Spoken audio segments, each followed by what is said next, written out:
The year is 1975. The humid air of Southeast Asia hangs heavy, thick with the scent of jasmine, diesel exhaust, and the sweet, cloying aroma of Thai basil. For thousands of young Westerners, this is the hippie trail, a pilgrimage of self-discovery, cheap hashish, and the promise of enlightenment hidden in the emerald jungles of Thailand or the dusty temples of Kathmandu. They arrive with bell-bottoms, acoustic guitars, and an innocence that, in the eyes of a predator, looks like a neon open sign. Among the vibrant crowds of Bangkok's backpacker haunts, one man moves with a predatory grace that defies his surroundings. He is impeccably dressed, his clothes tailored to a sharp European edge. He carries himself with the quiet confidence of a man who owns the room, his eyes scanning the horizon, not for spiritual truth, but for opportunity. To the world, he is Alain Gauthier, a sophisticated gemstone merchant. To history, he will be remembered as the Serpent. Charles Sobhraj did not become a monster overnight. He was forged in the heat of post-colonial Saigon, a child of a broken home who belonged to two worlds and was accepted by neither. Born to a Vietnamese mother and an Indian father, then later brought to France, he grew up in the shadow of cultural displacement. He was a ghost in his own life, a boy who learned early that the only way to survive a world that rejects you is to manipulate it until it bends to your will. This identity crisis didn't just scar him, it gave him a superpower, the ability to become whoever you needed him to be. His methodology was as elegant as it was lethal. He didn't use a knife or a gun. Those were the tools of the desperate and the crude. No, Sobhraj used the one thing every traveler craves: friendship. He would find the sick, the lonely, or the naive. He would offer them a place to stay, a cold drink, and the comfort of his company. He was a master of human psychology, able to read a person's deepest insecurities within minutes of meeting them. The first bite was always the same. A cocktail, perhaps, or a simple glass of water, laced with a cocktail of slow-acting barbiturates and anti-diarrheal medication. The victims would fall ill, their bodies betraying them in a foreign land. And there, standing over them like a guardian angel, would be Charles. He would nurse them back to health, or so it seemed, while systematically stripping them of their most vital possession, their identity. The silent witnesses to these crimes were never found in the morgues at first. They were found in the bottom of a locked suitcase, a stack of passports, their covers worn, their pages filled with the stamps of exotic locales. Sobhraj wasn't just killing people, he was harvesting them. He would peel the photographs from the documents with surgical precision, replacing the faces of the disappeared with his own. He was a shapeshifter, a man who could walk across international borders, wearing the skin of a dead man. But the poison eventually turned from a tool of incapacitation to a tool of erasure. In late 1975, the bodies began to appear. They weren't just victims of a robbery gone wrong. They were discarded like trash, found in the surf of Pattaya, or charred beyond recognition in the brush. These young travelers had come seeking paradise, only to find a nightmare. As the sun sets over the Gulf of Thailand, casting long, bloody shadows across the sand, a young woman's body is discovered.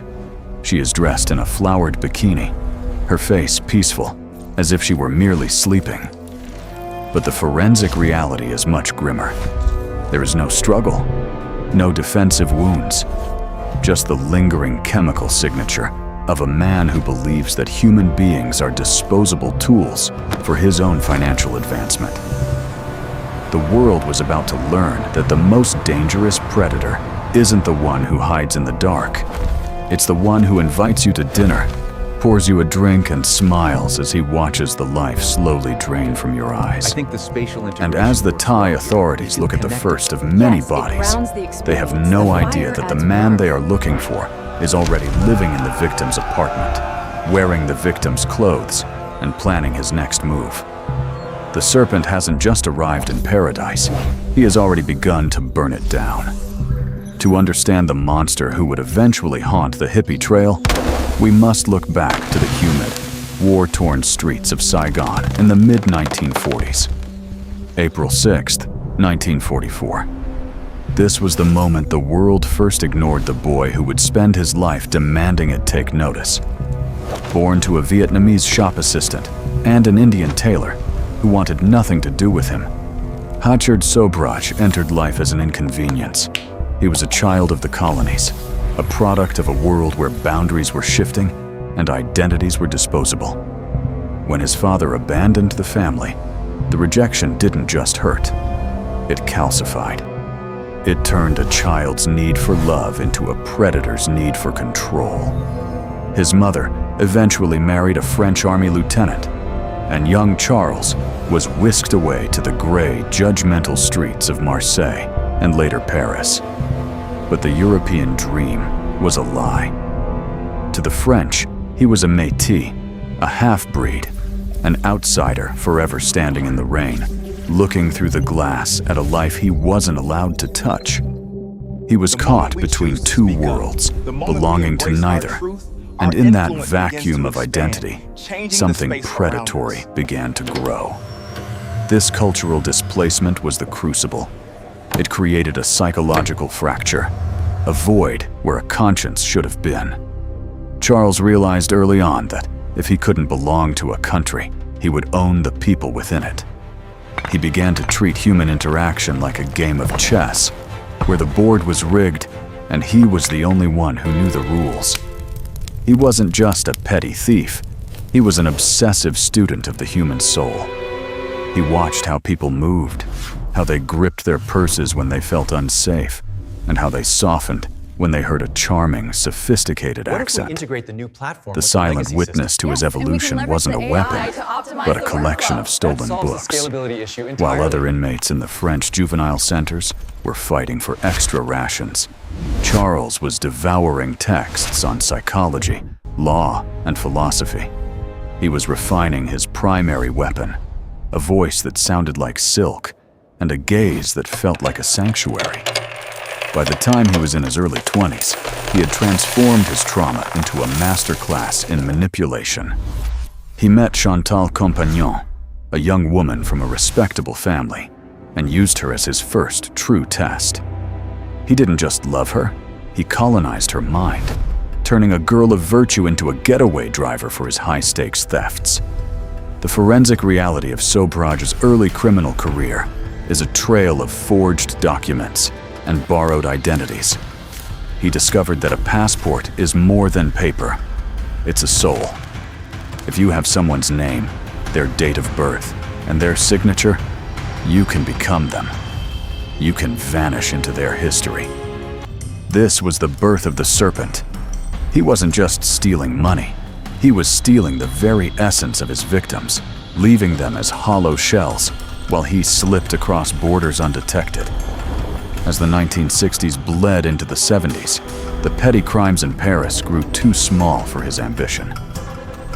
He needed a larger stage, a place where the law was fluid and the victims were plentiful. He looked toward the east, toward the land of his birth, but with the eyes of a conqueror. He was ready to return to the shadows of Asia, but this time, he wouldn't be the abandoned child. He would be the man who held the keys to life and death. But there was a problem. A predator can only run for so long before his past catches up to him.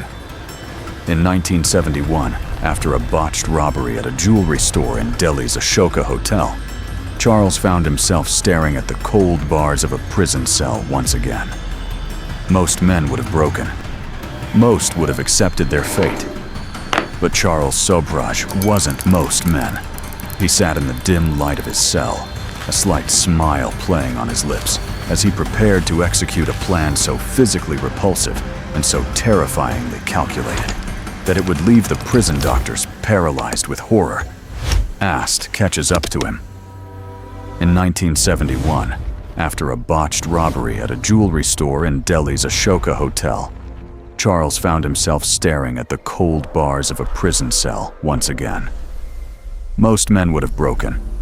Most would have accepted their fate. But Charles Sobhraj wasn't most men. He sat in the dim light of his cell, a slight smile playing on his lips, as he prepared to execute a plan so physically repulsive and so terrifyingly calculated that it would leave the prison doctors paralyzed with horror. Charles didn't just feign a stomachache. He staged a biological mutiny. He reportedly swallowed glass shards and scrap metal, or used a cocktail of chemicals to manipulate his own body chemistry into mimicking the symptoms of acute bursting appendicitis. He forced the hand of the state, compelling them to move him from the iron grip of the cell to the sterile, yet vulnerable confines of a hospital bed. That completely changes the story. After the surgeon sliced him open, finding a man who had treated his own internal organs as mere props in a grander theater. Reroute the primary gain antenna. Charles waited. Data stream is stabilized. As the anesthetic wore Confirmed. off, he didn't The seek alignment rest. looks good. He sought a weakness. He drugged his hospital guards with a cocktail of sedatives hidden in their tea, a signature move he was rapidly perfecting. In the dead of night, he slipped out of his restraints and vanished into the labyrinthine streets of Delhi, leaving behind a baffled medical staff and an empty bed. For the next few years, Charles was a ghost on the wind. He skipped across borders like a flat stone over still water. Afghanistan, Iran, Turkey, always one step ahead of the Interpol, notices that were beginning to pile up like dead leaves in autumn. He wasn't just running, he was evolving. He was shedding the skin of a petty thief and donning the mantle of a high society predator. By 1975, the transformation was complete. He landed in Bangkok, Thailand, under a new alias, Alain Gauthier. He wasn't a fugitive anymore. He was a sophisticated dealer in precious stones, a man of mystery, charisma, and seemingly endless means. His base of operations was Cannet House, an apartment complex that, under his influence, felt more like a den of vipers than a residence. To the young, idealistic backpackers traveling the hippie trail, Alain was the ultimate godsend. He was the man who knew the best bars, the most honest money changers, and the hidden gems of the Southeast Asian black market. He moved through the humid Bangkok heat with a chilling composure, dressed in crisp linens, his eyes shielded by expensive aviators. He targeted the vulnerable, the lonely, the sick, or those whose wanderlust had left them broke and desperate. He offered them more than just advice. He offered them a family. But the silent witnesses at Cannet House told a far darker story. Deep in the drawers of his mahogany desk lay a collection of nondescript medicine bottles, not for healing, but for subjugation. Charles didn't want to kill his marks immediately. He wanted to own them. He began using a cocktail of powders and liquids to induce severe dysentery-like symptoms in his guests. As they lay incapacitated, sweating through their sheets in the suffocating tropical heat, Charles would play the role of the devoted nurse. He would bring them water, hold their hands, and tell them they were safe in his care. All the while, he was reaching into their bags and pulling out the one thing that truly mattered: their passports. He wasn't just stealing their money, he was harvesting their lives. He would meticulously steam off the photographs, replacing the faces of the missing with his own, or those of his loyal associates. He was becoming a man of 1,000 faces, a phantom who could cross any border at will, using the identities of those too sick to protest. But the charade of the caring host was a thin veil for a growing, lethal hunger. The poisons were getting stronger. The treatments were becoming more violent. And as the monsoon rains began to lash against the windows of Cannet House, the first of his guests realized, in a haze of drug-induced terror, that they hadn't found a sanctuary. They had walked directly into a slaughterhouse. The monsoon didn't just bring rain. It brought a heavy, suffocating silence to the halls of Cannet House. Inside apartment 504, the air was thick with the metallic tang of blood and the medicinal sting of industrial-grade sedatives. For Charles Sobhraj, this wasn't just a residence, it was a laboratory of human erasure. To understand Charles, you have to understand his obsession with the mask. He was a man born between worlds, a Vietnamese Indian child of the French Empire who belonged nowhere. In his mind, an identity wasn't something you were born with, it was something you took. The process was clinical, almost surgical. Charles would sit at his desk, the lamplight casting long, predatory shadows against the wall. Before him lay the spoils, a collection of leather-bound passports, traveler's checks, and personal diaries. These weren't just trophies. They were his currency. He would spend hours with a jeweler's loupe and a razor-thin blade, meticulously lifting the laminate from a stolen passport. With the steady hand of a master watchmaker, he would swap the photograph of a missing backpacker with his own, or that of his loyal right-hand man, Ajay Chowdhury. This was the alchemy of the Serpent. He didn't just kill, he consumed. When he stepped onto a plane using the name of a man currently rotting in a Thai thicket, he wasn't just escaping the law, he was living a second life. He relished the thrill of looking a customs officer in the eye while wearing the soul of a victim like a stolen coat. It was the ultimate high, the ultimate proof that he was smarter, colder, and more evolved than the sheep who followed the hippie trail. But to keep the factory running, he needed raw material. The treatments he administered to his guests were a calculated blend of Mogadon and Largactil, heavy-duty antipsychotics, and sedatives that stripped away a person's will. He didn't want them dead immediately. He wanted them compliant. He wanted them in a twilight state where they couldn't remember their own names, let alone their passport numbers. He would watch them stumble through the apartment, ghost-like and gaunt, while he played the role of the concerned benefactor, whispering that they just needed more rest, more medicine, more of his specialty. In the late months of 1975, the scale of his ambition began to outpace his caution. He wasn't just stealing identities to travel, he was building a cult of the damned. He surrounded himself with a rotating cast of disciples, travelers he had saved from self-induced illnesses, now bound to him by gratitude and a drug-induced fog. They became his couriers, his lookouts, and his decoys. They saw the stacks of passports. They heard the muffled cries from the back rooms. But under Charles's hypnotic gaze, they convinced themselves it was all part of some grand, enlightened plan. The physical evidence of his crimes was hidden in plain sight. In a locked trunk beneath his bed sat a chronological history of his victims, their driver's licenses, their family photos, the letters they never got to mail home. Each item was a silent witness to a life cut short. He treated these items with more care than the people they belonged to. People were disposable. The paper trail was eternal. However, the Serpent was becoming arrogant. He began to believe his own myth, that he was invisible, untouchable, a god among tourists. He didn't realize that the world was starting to notice the trail of ghosts he was leaving behind. The first cracks in his carefully constructed facade didn't come from the police, but from the very thing he thought he had mastered, the human instinct for survival. Deep in the drug-induced haze of Connaught House, one of his guests began to wake up. They realized that the bitter taste in their tea wasn't medicine, and that the smiling man in the silk shirt wasn't their savior. They were staring into the eyes of a predator who had already decided which name he would steal next. And as the realization set in, the first body was about to be found, not in the shadows of an alleyway, but floating in the turquoise waters of the Gulf of Thailand, wearing nothing but a bikini and a look of frozen, oceanic horror.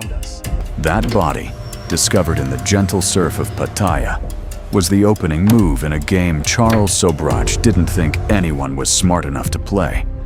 To the Thai police, she was just another overdosed hippie. a nameless casualty of the flower power era who had simply had too much fun in the sun. They wanted her gone, filed away, and forgotten under the weight of tourism quotas and bureaucratic indifference. But while Charles was busy playing the gracious host at Knit House, weaving a web of stolen passports and poisoned cocktails, a different kind of man was sitting in a stuffy office at the Dutch embassy in Bangkok, staring at a pile of unanswered mail. Enter Herman Knippenberg. If Charles Sobhraj was the chaotic, unpredictable storm, Herman was the breakwater. He was 31 years old, a third secretary at the embassy with a precision-tuned mind and a stubborn refusal to look the other way. In early 1976, 2 letters arrived on his desk that changed everything. They were from the frantic families of Henk Bintanja and Cornelia Hemker, a Dutch couple who had been traveling through Thailand and had suddenly gone silent. Most officials in his position would have sent a polite form letter and moved on to the next visa application. But Herman looked at the dates, the last known locations, and the chilling finality of their disappearance, and he felt a cold prickle at the base of his neck. The silent witnesses began to speak to him through a paper trail of agony. While the police were content with the narrative of accidental drownings and drug-fueled mishaps, Herman was looking at reports of 2 charred remains found near the road to Pattaya. 2 bodies, burned beyond recognition while they were still alive. The dental records didn't lie. Henk and Cornelia hadn't just vanished. They had been executed and incinerated in a display of calculated cruelty. This wasn't a drug overdose. This was a professional erasure of human lives. Herman didn't have a badge, and he didn't have a gun. He had a typewriter, a sharp intellect, and an obsession that was starting to alienate his superiors. He began to hear whispers about a charismatic, sophisticated gemstone merchant named Alain Gauthier, who lived in a luxury apartment complex. Neighbors spoke of a rotating door of sick travelers, of a man who looked like a movie star, but moved with the predatory grace of a shark. Herman started mapping the connections, drawing lines in red ink that all converged on one point: Knit House. It was a game of intellectual chess. Sobhraj was a grand master of manipulation, fueled by narcissistic personality disorder and a total lack of empathy. He believed his high intelligence made him invisible to the plotting minds of the law. He viewed people as disposable tools, mere stepping stones toward his next French villa or gold bar. But Herman Knippenberg was a different breed of adversary. He was a man of the system who realized the system was failing. He began a clandestine investigation, gathering testimony from those who had escaped Sobhraj's hospitality, meticulously piecing together the methodology of the poisoner. He discovered that Sobhraj wasn't just killing, he was consuming. He took their money, yes, but he also took their lives in a literal sense, stepping into their identities like a hermit crab, finding a new shell. By March 1976, the pressure was mounting. Herman was no longer just a diplomat, he was a hunter. He spent his nights staring at photos of the victims, their smiling faces a haunting contrast to the forensic descriptions of their ends. He knew that every hour he spent navigating the bureaucratic sludge of the Thai authorities, another traveler was likely drinking a remedy prepared by the smiling man in the silk shirt. But Charles Sobhraj was always one step ahead. He had ears everywhere, and he knew someone was sniffing around his doorstep. He didn't panic. Instead, he leaned into the arrogance that had served him so well for decades. He prepared to vanish again, to slip through the fingers of the law just as he had done in Greece, in Turkey, and in Iran. He believed he was the smartest man in the room. What he didn't realize was that Herman Knippenberg had stopped playing by the rules of diplomacy and started playing by the rules of the hunt. The move was about to be made. Herman finally convinced the police to raid Knit House. But as the sirens approached, and the sun dipped below the Bangkok skyline, casting long, skeletal shadows across the balcony of apartment 504. A chilling realization hit the young diplomat. The predator wasn't just waiting to be caught. He had left a final, gruesome surprise for those who dared to look behind the curtain. And as the door kicked open, the scent that wafted out wasn't the smell of expensive cologne or jasmine tea. It was the smell of a trap that had already been sprung. And the target was no longer just the tourists. It was Herman himself. The air inside apartment 504 was heavy, a suffocating mixture of stale tobacco, expensive French cologne, and the sharp, chemical tang of cleaning agents that couldn't quite mask the copper scent of old blood. Herman Knippenberg stepped over the threshold, his shoes clicking against the parquet floor, a sound that echoed like a heartbeat in a tomb. He wasn't just looking at a crime scene. He was looking into the mouth of a void. This wasn't a home. It was a laboratory of human misery. To understand the man who called himself Alain Gautier, you have to strip away the silk shirts and the gold watches. You have to look into the dark architecture of a mind that viewed other human beings as mere components in a machine. Psychologists would later label him with a trifecta of darkness: antisocial personality disorder, narcissistic personality disorder, and a profound clinical psychopathy. But to those who chased him, it was simply the reptilian mind, a place governed by cold, primal instinct, entirely devoid of the warmth of empathy.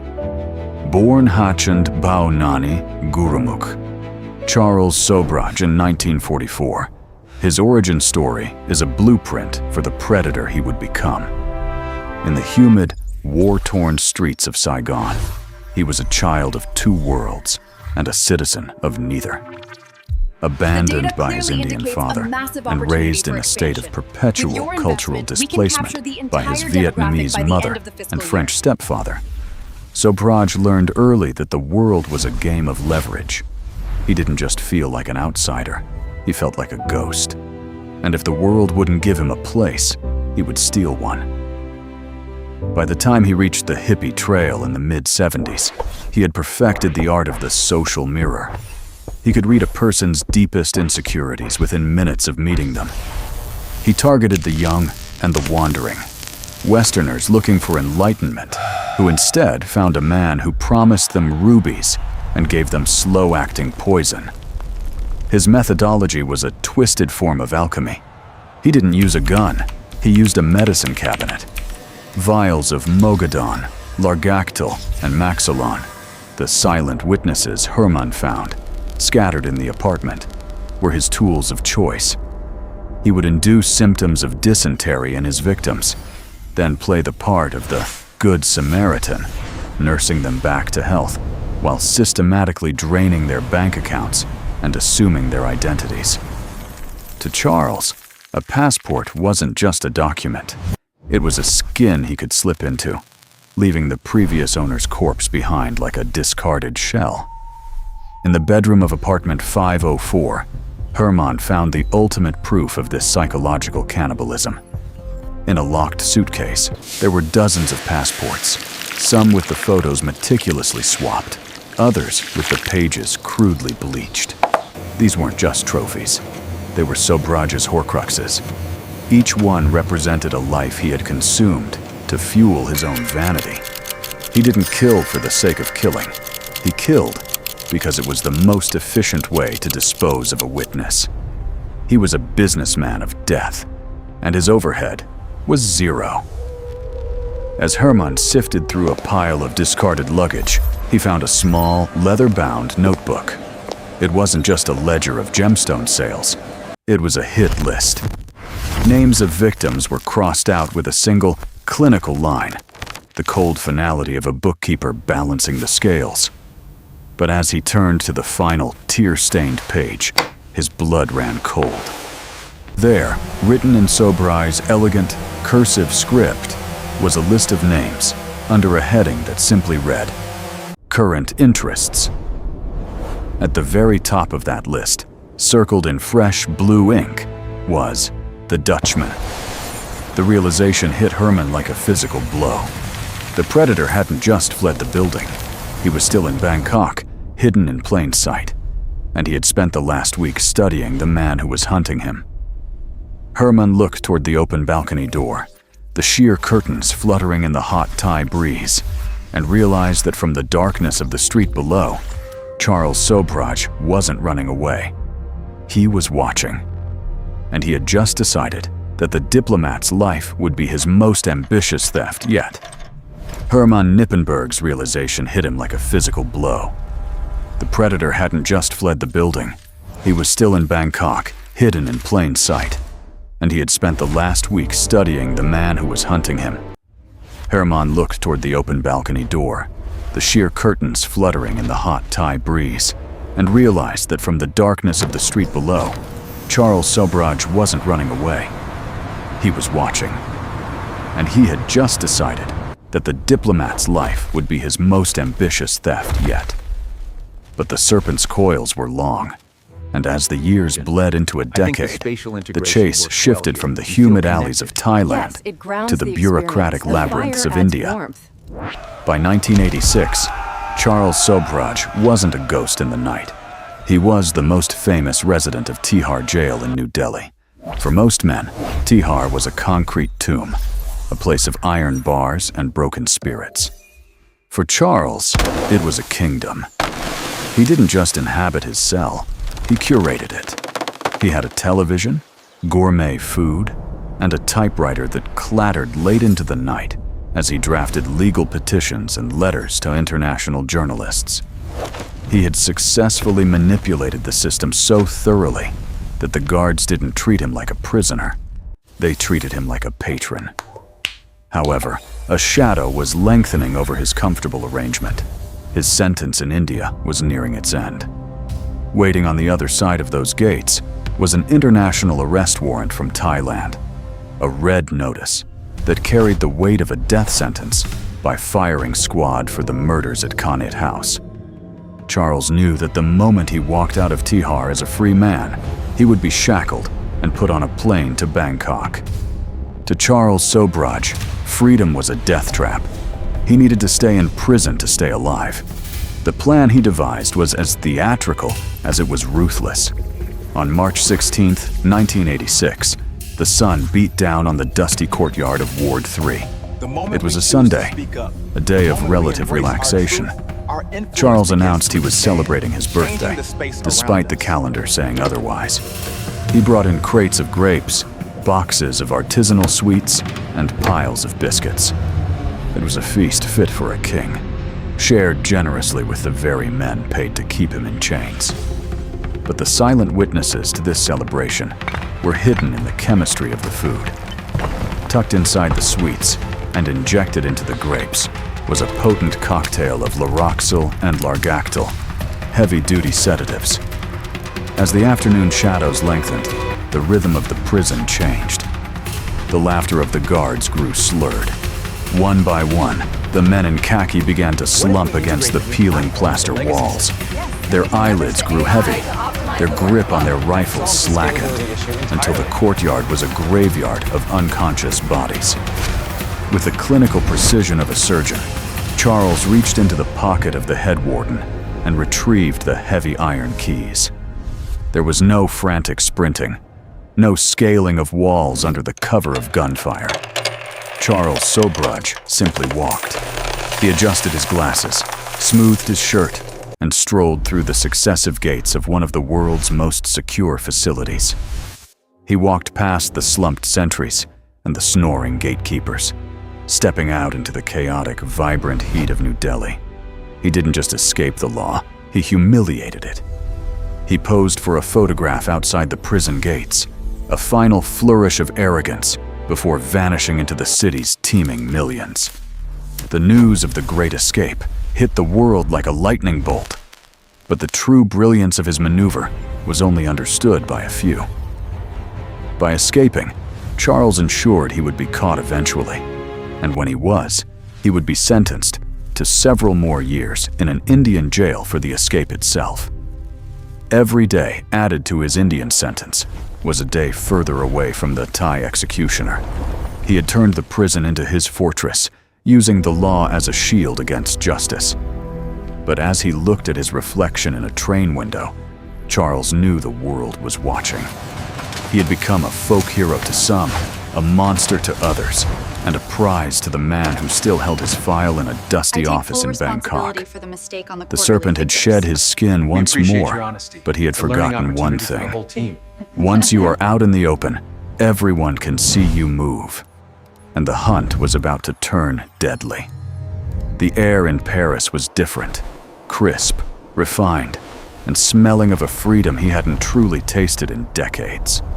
When Charles Sobhraj stepped off that plane in 1997, he wasn't a pariah, he was a brand. To the French media, he was the Bikini Killer, a title that sounded more like a Pulp Fiction anti-hero than a man who had left a trail of charred and bloated corpses across the Asian continent. He traded his prison denim for tailored Italian suits and silk ties, settling into a life of calculated luxury that his victims, Connie Jo Bronzik, Laurent Carrière, and so many others, would never see. He was a master of the long game. By orchestrating his own escape from Tihar in 1986, he had successfully outrun the Thai gallows. The statute of limitations on his Thai murders had expired while he sat comfortably in an Indian cell, protected by the very laws he had spent his life circumventing. It was a masterpiece of legal manipulation, a cynical victory over justice. Now, in the twilight of the 90s, he sat in upscale Parisian cafes, charging journalists $5,000 a pop just to hear the cold, rhythmic cadence of his voice. He was selling his soul back to the public, one calculated lie at a time, treating his killings like a high-stakes chess match where the pieces were human lives. But narcissism is a hungry ghost. It is never truly satisfied. Wait, send that over. Sobhraj Yes, didn't that just completely want changes money. the scope. He wanted the world to acknowledge his brilliance. He viewed his victims through a lens of extreme detachment, seeing them as collateral Reroute the damage primary in his gain quest antenna. for The data stream is self-actualization. stabilizing now. To him, Confirmed. those The young alignment looks good. backpackers weren't people with families, aspirations, or heartbeats. They were merely biological envelopes containing the passports and travel checks he needed to move like a phantom across borders. He kept their stolen identities like trophies, a collection of souls he had consumed to fuel his own sense of immortality. Inside his mind, the silent witnesses of his past were constantly being replayed. Faded Polaroids of the dead, the precise measurements of the poisons he used to incapacitate his friends, and the mental map of the hippie trail he had drenched in blood. He was addicted to the hunt, not just for the kill, but for the recognition of the kill. He began to believe his own myth. He believed he was untouchable, a ghost that the law could no longer catch because he had already outsmarted the system in the most public way possible. Yet, the shadows of the past have a way of Validate stretching sequence long alpha and 9er. dark across the decades. Prioritize output stream. While Charles was sipping expensive Bordeaux and basking in the blinding flashbulbs of the paparazzi, a ghost was waiting for him in the shadows of the Himalayas. In a dusty, forgotten police archive in Kathmandu, the files on the 1975 murders of Bronzik and Carrière hadn't been burned. They weren't forgotten. In Nepal, there is no statute of limitations on murder. The clock was still ticking, and the Serpent's greatest weakness, his insatiable ego, was about to lead him into a dead end. In 2003, driven by a cocktail of boredom and a desperate need to feel the adrenaline of the risk once more, Sobhraj made a decision that defied all logic. He decided to return to the scene of his most brutal work. He stepped onto a plane bound for Kathmandu, walking right back into the jaws of a trap he thought he had dismantled decades ago. He thought he was still the master of the game, but as he stepped out into the mountain air, he didn't notice the man in the crowd holding a yellowed photograph from 1975. The Serpent was back, and this time, there was no escape hatch. The air in Kathmandu is a thick cocktail of incense, diesel fumes, and ancient dust, a sensory overload that usually masks the scent of a predator. But in September 2003, Charles Sobhraj wasn't trying to blend in. He was basking. For most men, a return to the site of a double homicide would be a recurring nightmare. For Charles, it was a victory lap. After years of living a sterile, celebrity-adjacent life in Paris, the adrenaline of his youth had dried up. He missed the gamble. He missed the intoxicating feeling of being the smartest man in the room, especially when that room was filled with the restless ghosts of his own making. He checked into a modest hotel under his real name, but his ego demanded a grander stage. He spent his nights at the Casino Royale within the Yak and Yeti Hotel, a playground for the wealthy and the reckless. It was here, amidst the rhythmic clinking of high-stakes chips and the blue haze of cigarette smoke, that his hubris finally eclipsed his survival instinct. He believed that 28 years was long enough for a memory to rot. He believed the world had forgotten the charred, broken remains of Connie Joe Bronzish and Laurent Carrière, the two backpackers he had butchered and burned in the winter of 1975. But memory is a jagged, persistent thing. Joseph Nathan, a journalist for the Himalayan Times, caught a fleeting glimpse of the man at the baccarat table. The face was older, the skin now etched like parchment, but the eyes remained cold, reptilian, and utterly unmistakable.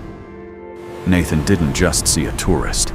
He saw the grainy, yellowed headlines of a previous generation. He saw the face of a monster that had never been truly caged. When the Kathmandu police received the tip, they didn't rush in with sirens wailing. They moved with the deliberate, agonizing precision of a trap being set. They retreated into the bowels of the Central Police headquarters, exhaling the dust of decades as they pulled files that were literally falling apart at the seams.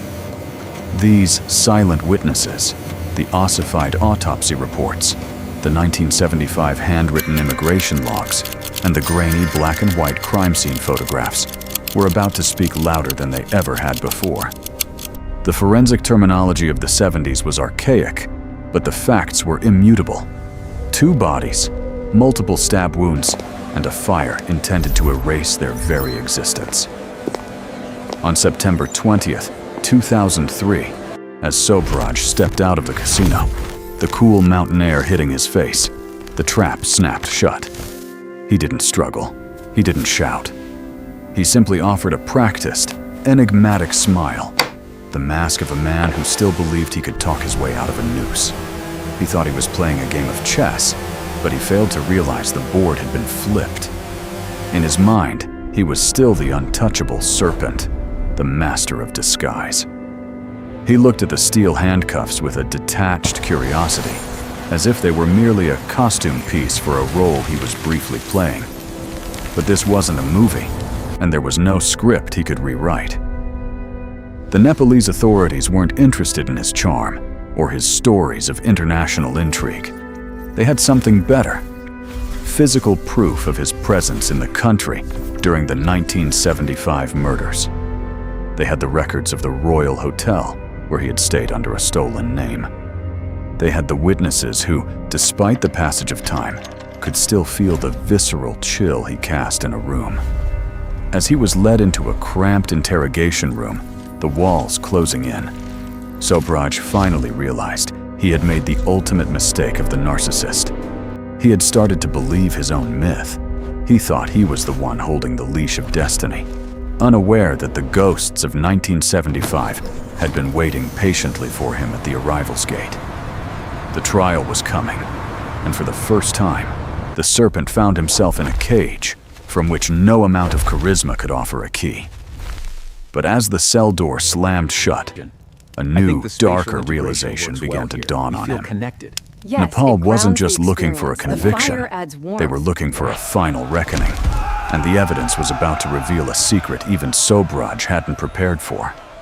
The 1975 case files in Kathmandu were more than just paper. They were a mausoleum of forgotten details. For 28 years, the folders had gathered dust in a humid basement, the ink fading into the yellowed parchment like the memories of the victims themselves. But the evidence wasn't dead. It was merely dormant. When the Royal Nepal Police reopened the investigation into the murders of Connie Jo Bronzik and Laurent Carrière, they didn't just find a paper trail. They found a signature that acted as a psychological fingerprint. The trial, which began in late 2003, was a collision of two different worlds. On one side was Charles Sobhraj, nearing 60, still radiating an aura of calculated elegance, convinced that he could charm his way out of a third-world courtroom just as he had escaped the high-security walls of Tihar. On the other side was the ghost of Connie Jo Bronzik. The silent witnesses in this final reckoning were the handwritten hotel registers from the Star Hotel and the luggage tags found near the charred remains of the victims. Sobhraj's defense was a masterclass in gaslighting. He claimed he had never been to Nepal in 1975, that the police had fabricated the documents, and that he was a victim of a transnational conspiracy. But the forensics told a different story.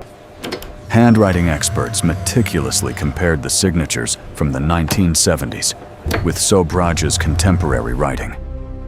The loops of the S, the sharp, predatory slant of the H, they were identical. It was a chilling realization. The very vanity that forced him to leave his mark on the world was the tether that finally pulled him into the abyss. In August 2004, the Kathmandu District Court delivered a verdict that felt like the closing of a heavy iron door: life imprisonment. For the first time in his existence, the Serpent had run out of ground to slither on. He was moved to the central jail in Kathmandu, a place where the walls were thick and the international press was far away. Over the next 2 decades, Sobhraj became a figure of strange fascination within the prison, a living relic of a more dangerous era, still plotting, still filing appeals, still insisting on his innocence with a chilling, sociopathic consistency. But the final reckoning wasn't just about a prison cell. It was about the revelation of his absolute isolation. As the years bled into decades, the Serpent persona began to crack, revealing a man who was terrified of being forgotten. He gave interviews. He married the daughter of his lawyer. He underwent open-heart surgery, all while the families of his victims lived with the permanent silence he had created.